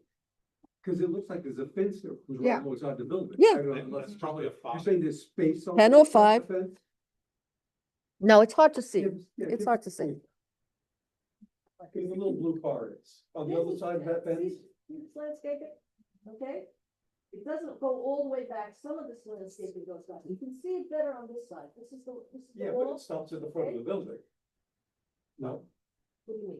doesn't that, those plants, when you go alongside the fence, doesn't that plant there stop at that white railroad sidewalk? Yeah, there's a sidewalk that goes down the side of the. And you say there's 10 feet there? There should be 10 feet. I'll go check it again. Mine's I'll go 5, check it so I again. don't know. The one next to you is 5? No, I'm 5. Oh, you're 5. You got a single family home. That may make the difference. And 22 feet elevation. because Yeah. I have 3 floors, I have to cut the building. Well, that's exactly. And if you took this building and you wanted to go to 3 stories, you'd have to have a 5-foot additional setback on the side. Well, there's actually you'd have to set the building in. Yeah. Yeah. It's like a ziggurat. It goes up like a ziggurat. Yes. Possibly them shrinking the size of the building like 5 foot on each side. No, they can't build that building without, they cannot build that building without significantly reducing the side yards from 27 to 10. I mean, they just can't build it because it's just too big. It's just too big. Is The that other way a to look at it. argument for planning and zoning, which is so pro-development? I don't know. I don't know, but I think we have, They just rubber stamp. Yeah, they don't care. Rubber stamp everything. yeah. Yeah. Well, but I think it's worth, if you're willing to do it, Amy, I think it's worth going and, Any pressure? no. You'll be good, Amy. You'll be really good. there. Know about these numbers. But You- you you know what? But you can read Maryland's. That's who's They gonna do build live 8 there. beside me. Okay. Yeah, 8 of They're those. building 8 of those by you? Mm-hmm. Well, that's 'Cause 2. I There's saw- 2 beside it. I saw they Uh, did finish that one. I noticed on 4th, or what was that street that's near you that they built all of those? 12th They're, floor, yeah. yeah, right there. They built. That's 12th floor. That's Yeah. Twelfth Street. Well, they have Yeah, roof I know. Street. Guys, they're on mine. Another. Right. My property sits here and they're right here. Yeah. About check progress, you get it? Anyway, guys, we These guys. Oh, wait. we have to make a decision. So Are we going to Those things are going on. make a object and make a stand, even though it's Yeah. probably not gonna, but I think it's worth it Do to we put have it on the to- record. I think it's let's worth make it. a motion, Put it on the record. make a motion. Okay, let's Yeah. check. Okay, And 1, also 2, get 3, somebody other than 4, you. 5, 6, 7, 8. And who's on Zoom? And on Zoom is Pam is 9 So we have 9 on and Zoom? 9 on Zoom, 9 offices on Zoom. Okay, 9 on Zoom. So Let me that's see, we got Pam. 7. Oh, no, it's not offices, it's members. Right, Mem- Members. We need 10 I knew members. what you meant. 1, 2, 3, 4, 5, 6, 7, 8, 9, 10, 11. We got have it. members. We We're have the right good. amount of members. We could yeah, take a motion. Yeah. So if somebody wants to give a motion to go and, He's gonna do it, yeah. Robert. Robert made a motion to object to this on the basis. I the side- second Fred Myers. Fred Myers is a second. Thank you, Fred. Fred, would you like to go? I won't, if I'm down there, I haven't made my full transition from Michigan yet. Oh, okay. Well, you know what? When I send the stuff to Amy, I'll send it also to you. How's that? Thank you. Don't wanna go and do this. You I don't don't. think I can represent it well. I'm not good with numbers. I'm not good with specifications. It's really a side. Can I make a, I think that the biggest argument I see against this yeah, is the size of the units. If they're a 3-bedroom, maybe a den, there's gonna be more cars, more, where are they gonna park? I mean. No, I agree. I think It- if you're short on parking, we haven't seen the storm drain. Yeah. storm plans, drainage, yeah. so Mm-hmm. I think that there's a number of things to, So we need, so concerns on the. Well, we could, Amy, In if I just put all the stuff together, okay? And you don't have to say anything. All you have to say is, Can- I'm presenting this for the Harbordale Civic Association. all we're gonna Did do, all that. let's- I cannot talk intelligently like let's you close the can. motion. Yeah, but I'm gone. I Let's don't call the know motion this real stuff. quick. All right. Vote. All right, we'll take a Call- vote and then we'll talk call about the who's gonna do vote. it. Discuss that. Are we all, who's in favor of going to the meeting on November 19th and making an objection to this? That's the motion. That's the motion, okay? Mhm. Anybody online? Fred? So who's making that motion? 'Cause we Fred, that gotta- motion was made. That's Robert's motion. Okay, okay. And Fred seconded. Got it. I just want to make sure. it seems And I agree. And Fred agrees online. Okay, so it's a unanimous, right? Unanimous? Yes. Yeah, Unanimous, guys. yes. All right. So we'll, It's a sacrificial. wait a minute, Robert. Robert, you're an attorney. Come on. Oh, so am I. Hey, I'm gonna have to watch this because Oh, yeah, I'm assuming. you're gonna go, but you're gonna watch. Guys, The motion passed. all right, the motion passed and we're gonna have to rope in a volunteer. I'm not, if I was here, but I have an election. What time is it? What Uh-huh. time is it? It's November 19th. What time? Oh, it's in the evening. That's where I have an election. Yeah, all right. I'm in All right. Tallahassee and then We'll talk about how it may be that we simply send in a written testimony. somebody needs to go. It may be that we simply send in written testimony. Other people here who could volunteer. We'll work it out. We have time to work it out. Okay. So that was what I wanted to talk about that. And the other thing I wanted to talk about was Southeast 10th Avenue Committee. Scott, you want to talk a little bit about what's going on for Southeast 10th Avenue? With the Parks. With the Parks Department. Meeting, next week to review the, landscaping report. That we're getting from this Parks and Recs Department to keep Avenue median plants. We're talking about on the south side. We're talking about along the cemetery. Oh, the cemetery. My name is being thrown out there. Something about some sidewalk issues. It's a trip fall Yeah, situation. that's the trip fall thing there. City's gonna get so jealous. Yeah, no, on the sidewalk, huge, those tree limbs need to be cut. They're, I mean, that's a Yeah. problem at night. The other thing is that keep the sprinkler going. I don't know, not at the time. Sprinklers, like, north, but here, you didn't have to. So all those things are gonna be on the table. And we're very appreciative of Scott and Bob Dugan will be there too. And anybody else who wants to participate? Well, one of the things, Marilyn. Yeah. Is true, is some of the original plantings have died, or the plants were never compatible, the soil wasn't right. The soil was bad. Are we pushing to have the city fix that? Well, let's Bring it up. yeah, certainly bring it up and let's see if we can get a dollar figure. You know, we could go to our commissioner and say, hey, you gotta kick in, $2,000-3,000 to refurbish it. Don't forget the mayor planted one of those trees, so we got a hook Still there. All right. $1 million that went to the Rio Vista Park. That's right. I heard you bring that up. Okay. All right. You know, one Yes, thing, Fred. Marilyn, Fred. Ben Sorensen will be at that walk going down Southeast 15th Street on November 12. and you're 12th, and you're gonna walk right by that property with our commissioner. Someone could well bring it up and say, this is what we want to present. That's good. That's very good. Thank you very much for that, Fred. You're So, gonna have a when you go one-on-one down on that audience. walk, whoever's going. But I to the need walk- help too. I hope so. Yeah, I think he said he was going to be. Yeah. All right. So He is. yes, he is. Good. So, let's go to the next thing on the agenda, and that's the election of officers and board. I want to say very thank you much to all of the members who are on the board now, who volunteered for another year of thankless jobs with no pay, but great heartfelt and camaraderie. So those are nobody else volunteered. All the people who currently on the board volunteered again. And so we actually don't have to have an election because they're all filled. You're my election monitor. Equal number of vacancies as the candidates. Right. But I think Robert's rules would say, as, elected by acclamation. thank you very much. Thank you, everybody who volunteered. Okay. Yes. Wait a minute, there's another thing. We have, Don't forget your approval of minutes. You have to do that too. uh, Done that. no, we Approval of haven't. We minutes. never do. You want to do that? You should do it. Okay. I would like, Approval of all the minutes all year. actually, I would like to have someone make a motion to approve all of the video minutes, which are actually the videos Yes. of the meetings. That's what the Could minutes. somebody please make that motion? As the secretary, I'll make a motion to approve all of our video transcribed or Zoom meetings for the year.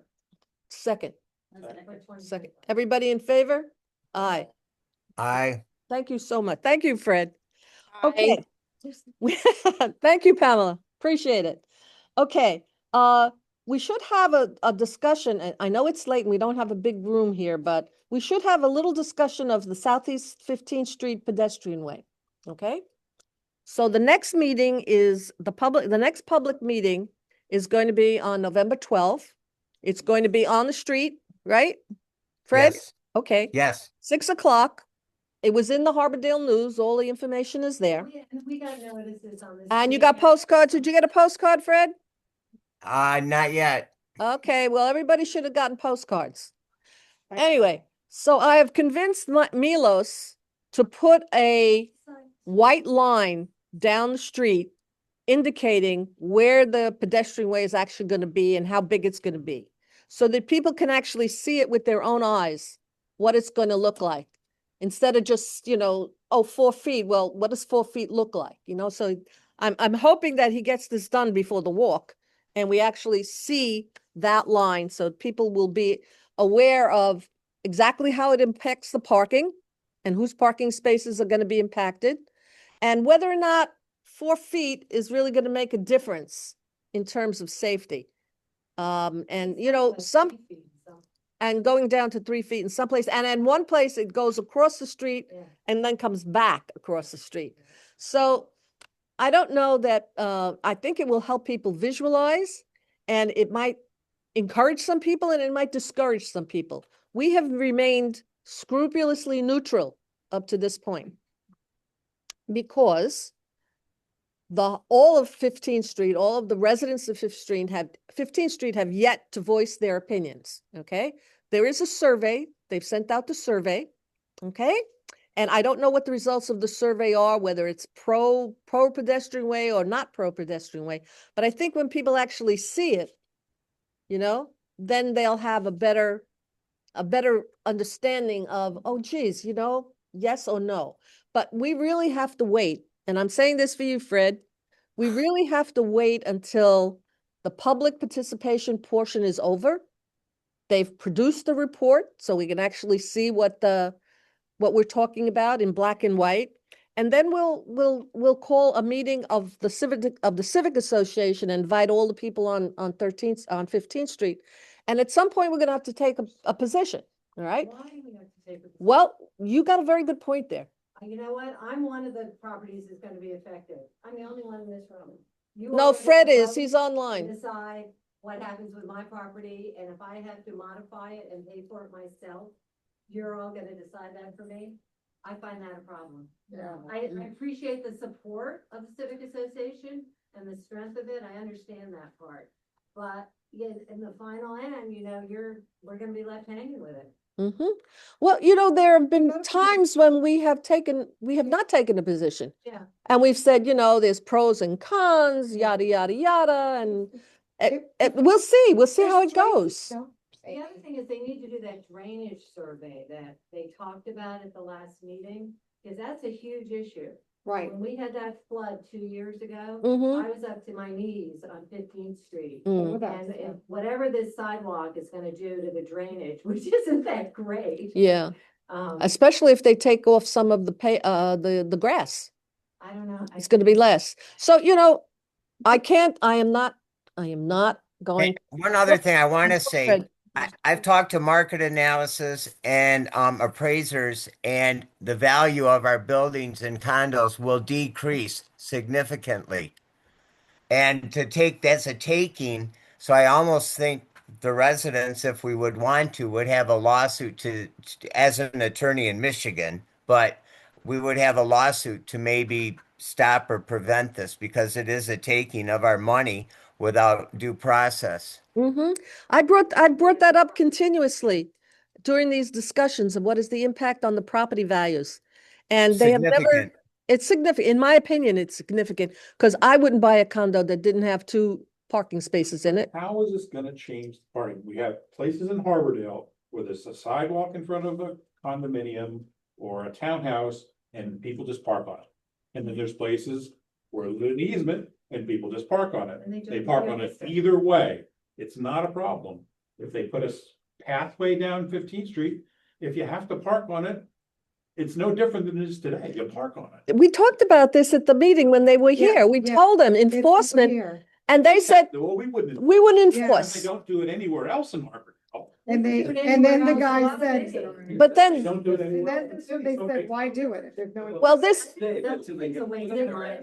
And then they start giving out tickets one day. guys, you saw the photograph of that little boy walking down 15th Street that I sent you all in the Harbordale News. There's this poor little boy who's walking down the street and there's a car zooming here and the other cars are, and he's got maybe 6 inches, between, it's a problem. It is No definitely a question it's problem. The question is this a solution? Or, and given how much this, I'm not gonna say pro or con, but given how much this is gonna cost and the disruption that it is gonna cause, is this the solution? I don't know. Draw a few body outlines in the street, So- doing the lines. Yeah. Take- You know, like they do on the crime shows, just put a few bodies on the street near the line. They'll get the picture. I'm telling Take you. pictures of you guys walking. Guys, I think we're going to be talking about this well into the new year. Okay, and again, Fred, I think and Amy, as an organization, we have to keep an open mind and we have to listen to both sides. But eventually, either we take no position or we take a position one way or the other. That will be up to the membership of the Civic But Association. we're So, not meeting again. This is it. no, this is not gonna happen until the Okay. next year. But you gotta follow up. Next week, then they have to Have do some more. more stuff. study. And we have the holidays, I mean, And to you your have their point, budget, they don't have Amy, any money in their. Yeah. And to your point, Amy, they did talk about, I had a big thing here about drainage improvement, elevation. They were supposed to do all that. They That's what haven't they're done that supposed to yet. do. They hadn't So- done that. And they said something about, and I may have spelled this wrong, catchment areas. Catchment Yeah. areas. The So they drainage. have to, those are the 3 things they said they were. Right, And they right. hadn't done that. Right. So they got a lot of work to do. All right. And we will be talking about this well into next year. So the only other thing I have on the agenda is sandwiches for the community court. We couldn't do it in November. We just couldn't get a date. We tried a couple of dates in December, but between parties and they couldn't do it. So I told her we'd be looking for some date in January. And we'll, Should give it to us like earlier than. yeah, right. We need it like We need to almost plan a ahead. busy. We need like at least 3 weeks. Maybe February. Yeah, they She'll need give to us a just few give days. The date, at least 3 to Okay. 3 weeks in advance. All right, so let's have a walk-on item. We have a walk-on item. And that has to do with Ray and Heather. They went to the South Rack presentation on Andrews Avenue, which affects largely Ponciana Park. But you guys had some comments on what they're doing and how it might relate to Harbordale. You guys want to get up and speak a What little? is RAC? Can you just tell me? Yeah. Yeah. Ray? It's the South Regional Activity Center. Oh, There's a few of them in the city. As far as Poinciana Park, we've been trying to encourage development in that area for years. Where's Poinciana? Is that the one north of, It's just west of us, Yeah, of Harvardale. like Starts by at Federal Dave, Highway and goes to the tracks Davy, like you go down. and goes from Yeah. Davie on the north side Yeah. to the city limits on the south. okay, thank you. So we've been trying to encourage development for years. And almost the entire neighborhood is in this, no, almost the entire neighborhood is in the South Rack. And in the South Rack, that's like a zoning overlay. And it has like guidelines to do things, what they would like to see there. But there were some issues in the South Rack that weren't, that should be improved. The city staff said that, like some of the lots are, I'm saying one block, there could be 3 zones on one block. So they said, let's see if we can clean that up maybe and put all one zone. So Heather was there, I was there. And this stuff is not cheap. It was $100,000 that the commission supported to hire a consultant to have a charrette. And then it'll be an additional probably 400,000 if this goes and actually gets approved by the city commission. And the goal is to basically increase density in Poinciana Park. So some people are for that, some are against. So but most of everybody wants some sort of change, but they want to keep the quality there. Now, on the south Miami, south of 17th Street to the 84, in Harbordale, that area hasn't changed I've been there 30 years. And so the thought was, Heather and I were thinking, maybe Peggy, get involved with Poinciana Park and do it all, but the city staff says no. They don't think that'll be possible, because Poinciana Park is further along. But what I think we need is some kind of vision. I know the association years ago came up with a master plan for Harbordale. But that south of 17th to 84 really is quite different than the north side. And I think, like I live there, Heather lived there. We want to see some sort of change, because it just hasn't gone anywhere. And so what Poinciana Park did, we lobbied our commissioner, Warren Sturman at the time, and he encouraged the commission to put 100,000 into this. And so that's the start of it. So I think that's what we're trying to do here, right? In other words, maybe we ask the association to lobby our commissioner to maybe do some sort of charrette for south of Miami, south of 17th Street on Miami Road, to encourage development or a change, is what I'm saying. Heather? What kind of development are you? Yeah, what kind of? Well, that's just it. It's not, I don't. Ray might have an opinion and I might have an opinion, but that's not really the point. The point is that the neighborhood come up with some sort of a plan.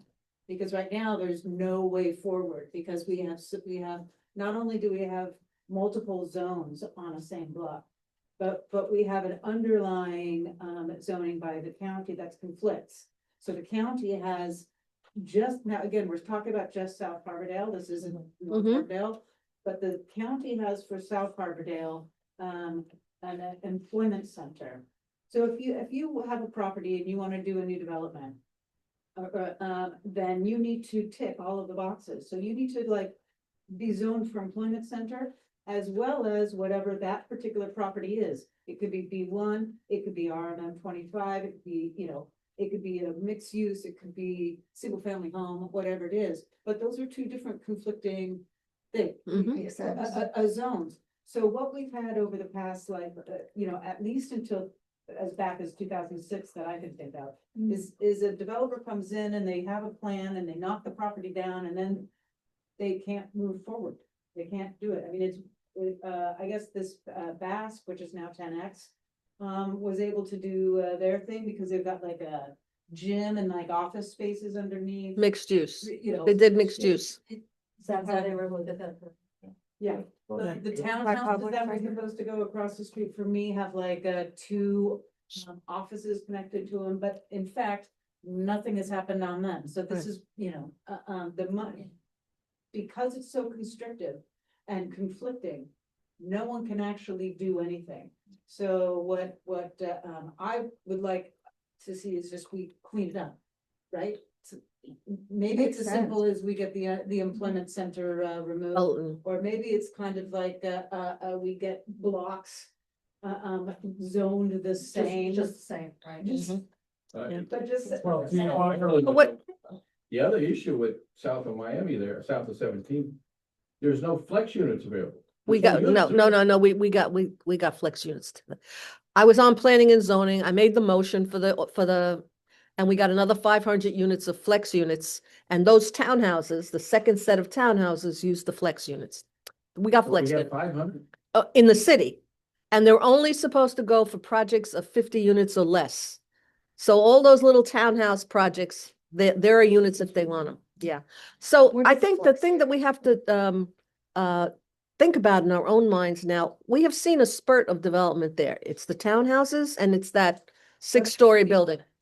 They haven't yet, but they're going to start. They're going to start. I saw them on the construction site. And those little townhouses they're not bad. I mean, if that's the vision, then we could just make it easier for the guys to do it. So That's my question.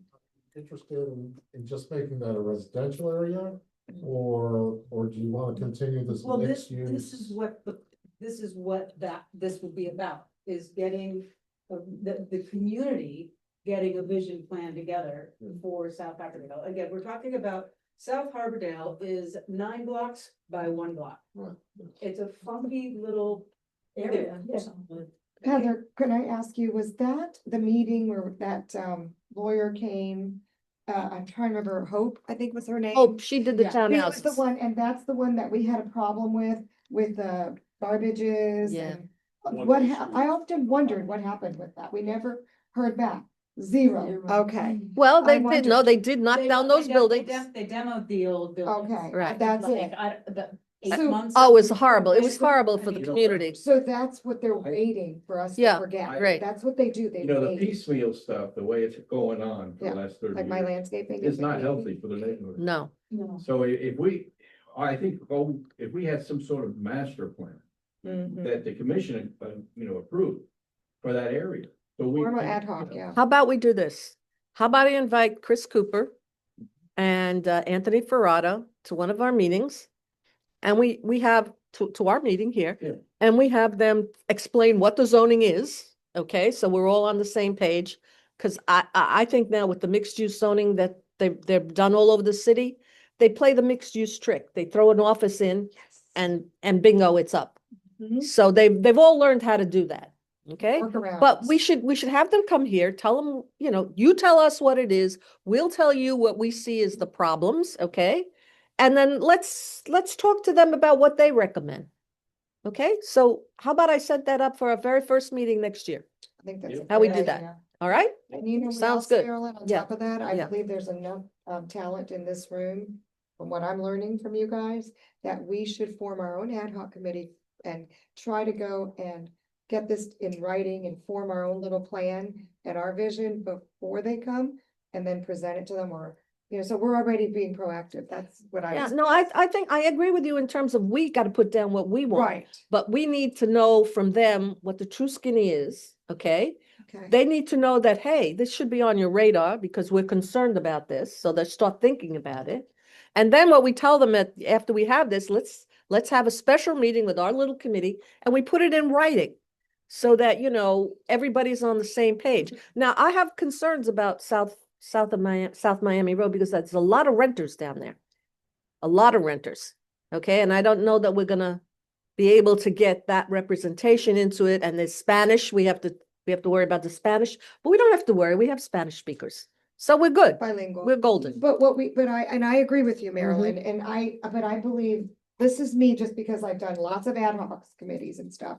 And I feel strongly that if we at least go, and I'm guilty myself, okay? And we walk some of the neighborhood walk, like we did with the bypass road and all that, you Mm. guys, what I learned you guys did, I came way late.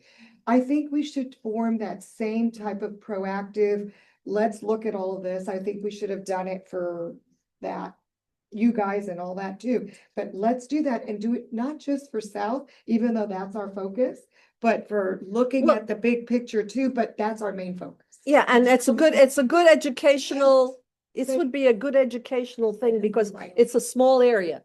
I agree. And if we get our act Yeah. together on a small area and, They it leave us works. out. They leave It us evens out out. in every. Yeah. Harbordale is never mentioned. You Okay, hear everyone else but us. Okay. all right, you. We're making good. the money. We're gonna do the first, if not the first, the second meeting of the year, because I want to invite Rochelle Williams to the first meeting, because we've gone a year now, she's gone a year now, it's time that she comes and talks to us. Big, affordable housing. Yeah. And that area.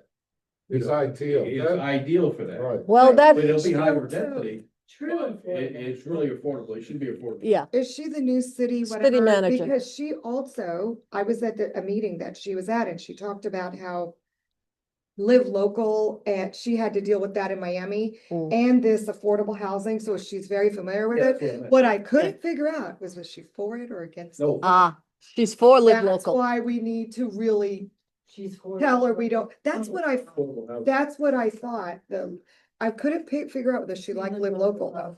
So we. Well, need- that, it's not, It's a cover. it's a cover, it's a cover. There's a whole thing that's going on. Anyway, it's 8:47, yes, certainly. And then we wrap it up. Yeah. It's going to impact the ingress and egress by boatyard that comes around the back of Renaissance, Mm-hmm, which brings up the whole Kane proposal. yeah. And I want to know if, where we are with that. I know Warren was on the MPO when he was commissioner. And now Ben is on the So MPO. I would like to get Ben here at some point, because I don't think he's spoken to us since he's been elected. Actually, we had a luncheon with him and he apologized, coffee. And he apologized. He hadn't been able to come to out of our meetings. Discuss, but now that the convention center is open, Mhm. now that the hotel is gonna, we are dealing with issues with the non-public road, according to Robert Lockery, that Eisenhower Non-public road. Boulevard is, which is now really gonna be non-public, because they're not gonna let ingress and egress anymore. We have Uber drivers parked behind the Renaissance now. Yeah. And they're gonna continue. We saw, because of boat show, enormous buses Buses, trying big to make buses. that turn. Wow. And then not being able to make the turn and So we figuring need to out do how to get this. around the median and not being able to get around the median. This, I see it as a major issue, and nobody's gonna be able to go through the boatyard property. Mm. Think of the construction. We need to team, do the field place trips. down. That's a very interesting, yeah, okay, yeah, we should be doing that. We definitely should be doing that. Field trips acknowledgeable. Yeah, well, Ben's gotta come, And Ben's issue too, I'll remind you, you probably remember this, when they wanted to put up on the south side of the New River in Rio Vista, that Mhm. high rise. Yes. That was commissioner, and he shot it down. Because he Now lived he's there. Going to have the construction Mm, all along the western perimeter of Rio Vista. And all that traffic, mhm. and as the commissioner, he needs to be involved in this now, he can no longer. Not look at the issue that's going on right in his backyard. Yeah. Literally in his backyard. Yeah. Well, I did post on my Facebook page a video of the intersection of Eisenhower and Eisenhower and Federal, okay? During the boat show, there was nobody there. There was no congestion at that It was intersection. great, we watched, and the bypass. No congestion. The bypass road is spectacularly successful. I'm sure there is. Who wants the hard hat? I got that at the bypass road opening. I can keep it. Keep it, you know? I'll keep You're it. so involved in all Yeah. that. No, actually Heather should take it because she was on it before I was on it on the bypass road. So I give you the honorary hat. Okay? Facebook is this? You're welcome. Facebook is. My Facebook page. Oh, I no wonder. Now, it's become a real issue. Yeah, it's gonna be it's gonna be that and the other side, the one by 84 and Federal. Remember, oh no, it was Dana. We had a big meeting with The cars trying to be able to come out of Miami Road. right, they're never gonna go back into Miami Road. That is gonna be permanent. You know how you used to come down Yes. Federal Highway and used to be able to go on 84 cut around and then the- scoot in? They're never opening that up again. Stand the whole bypass road, now you have to get on 84 and. They said so they would. in front of the, Go take a drive. I did, I drove. That's, What's wrong? let's do field trips. Bypass road is done. We got It's done. Done. Thank and field trips. We don't have another 20 years of life in us to do another bypass road. That's it. Okay, meeting's over, everybody. Thank you 9 all. o'clock. Oh, Thank you, everyone online. Good night. 8:51. Put 9. Oh, and the party's the 3rd, Mary? Yes, the party is the 3rd at Third. Southport. We're going to I Southport just again. added you so you can, Okay. I kept looking for Marilyn. and Yeah. Give me. Thank you, Marilyn. And the Thank game. you. Read it. Oh, sorry. No, that's it. She's got it all. Stop recording. Pause recording. Stop.